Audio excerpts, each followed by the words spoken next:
Wednesday, January 22nd, 2020, day trading recap. Had a couple losing trades early in the day, but made up for it with a short later on of sit group. City group? Sit group, whatever it is. CIT is the ticker. Anyway, first, the early day trade, I'll go to the 1 minute chart to show you what I did. It was MU, which I haven't had a losing trade on MU in probably 3 months because I've been playing it at the open and it's been working great until today. So you could see that it opened with a green bar, and it was on my pre-market scan, or my early market scan. There was enough volume, and you could see that it was gapping a little bit up above yesterday, which had a really nice move yesterday, a pretty decent green candle up, breaking some highs here. This might be an all-time high. I'm not sure. I haven't looked that far back, but it's high enough, at least within the last significant number of years. After like 5 or 6 years, the all-time highs are kind of irrelevant.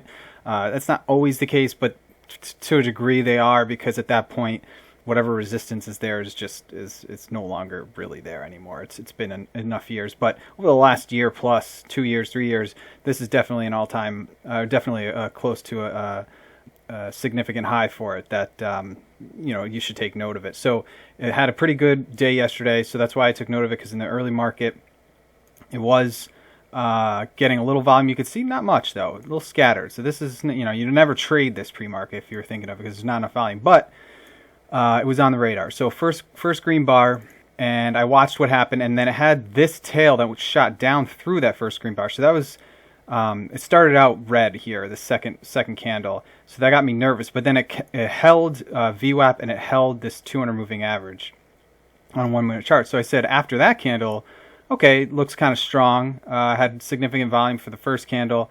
I got in at, what was it, at 59.76. My stop area is 59.63, and it went up a little, and then it had a little red candle here that shot straight down to VWAP. And of course, my stop area was above VWAP. I got nervous, and I took it all out, so I got stopped out.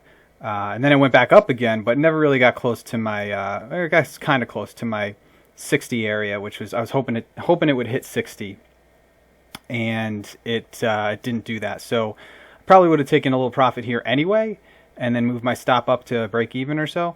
But then it broke VWAP again, moved kind of sideways for a little, and then eventually did get up to 60. But as you can see on the 5 minute chart, it never really had a nice pattern. It's been kind of wacky.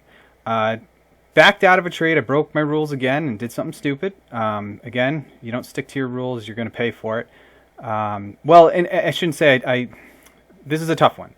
So I got into this one because BX was on my radar, because showed up on my gappers up down list. It might not be there anymore. Yeah, a lot of banks and financial stocks were moving today. But you can see that I had a significant move up.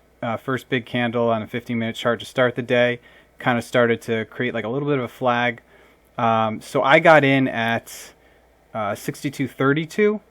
And then I just got nervous. I think I might have been looking this on the 1 minute chart. I'm not 100% sure. Yeah, I was looking at the 1 minute chart because I was worried. I put my stop above VWAP. I didn't want to set it too far down. That would have been way too much. It would have been like a 40-cent stop.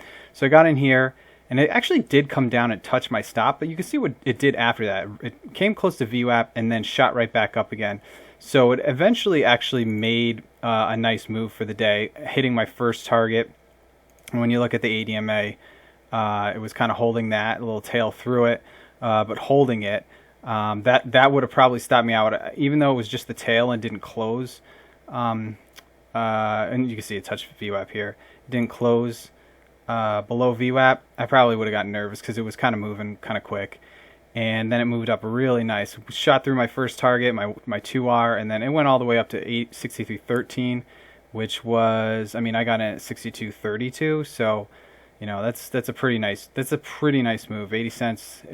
I could have used that, but there's no guarantee, given how kind of whippy it was here, that I would have stayed in. So I got out flat on that one.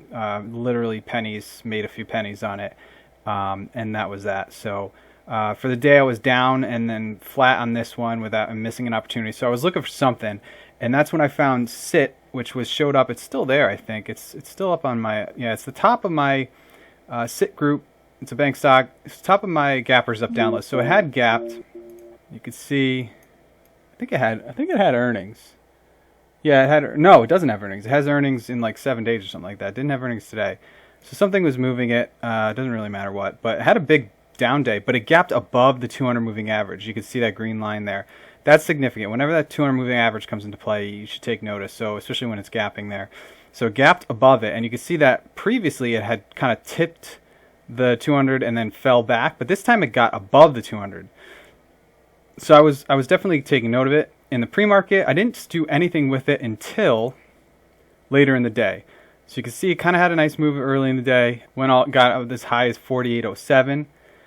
Then it started to fade, and when this 8 crossed the 20, and then it held, you can see the stock was holding the 8 EMA basically, just using that as a resistance line. Even when it gets above it here, it breaks quickly right back down. So I saw this little indecision doji here at 12.15, still going down, still holding the 8 EMA. I said, you know what? It's getting close to the low of the day. I feel like it could break. One of the other things I really liked was the 15-minute chart.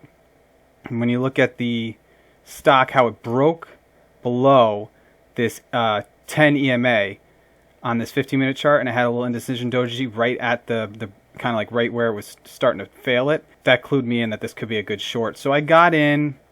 I waited a while. I thought maybe I might have gotten in a little late. But I waited until it got to about near the low of the day. And it pulled back. I'm starting to try and play more on the pullbacks because at least then my stop won't be as wide, and I can kind of limit how much I lose if it turns around on me. So it kind of dropped here, then it pulled back. So I got in at 40. What did I get in at? 47.42. Got a nice big red bar here, and then another nice little big red bar here. And since it had moved so much from the 8 EMA, I say this all the time, but whenever it separates so far from the 8 EMA, when it's been kind of using it as resistance, I got to take some profit because it could always shoot back up. And you can see right here, I took some profit at 47.20. What was it? 29. So 13 cent, nothing tremendous from 47.42 to 47.29, but you can see the green bar right after it, engulfing one. So I thought this was going to turn around. So I moved my stop up to my break-even point on the rest of my shares because I took less than half out here on the 13 cent drop. But it kind of held the 8 EMA. Even when it broke it, came back down, and then kind of fooled with it here, and then another big red candle here and some volume. And then I just got out all my shares at 47.22. My first target was around 47.18, so only 4 cents away from my first target. But when I was looking at my P&L for the day, it was enough to cover my loss for the day on that early trade of MU and get a little bit of a profit for the day. So I ended up green on the day, which was good. I mean, I could have saved some shares, taken a little bit here, saved some shares to see if it kind of drops even more.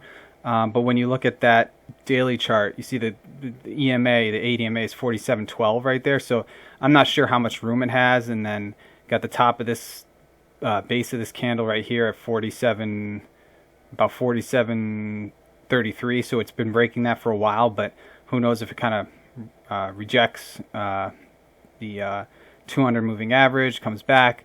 If it had gapped a little higher, I think I could see where it could drop a lot more down to the 200 moving average. But I didn't want to risk it. But it did eventually hit my first target, so I was glad that I kind of correctly identified this one as one that was moving south. But yeah, shorts have been kind of saving my day a lot when I don't do well in the early part of the day. But hopefully, I'm still trying to trade those early trades. Didn't go so well for me today with MU, but overall I've had a lot of success, so I'm not going to shy away from it. This was just a nice late day trade. So that's it. CIT Group and MU and BX, which was a flat trade. I got nothing out of that, but certainly could have if I held on to shares or got back in after this little spike down. But that's it. Hope everyone had a good day trading day. Follow your rules, and good luck.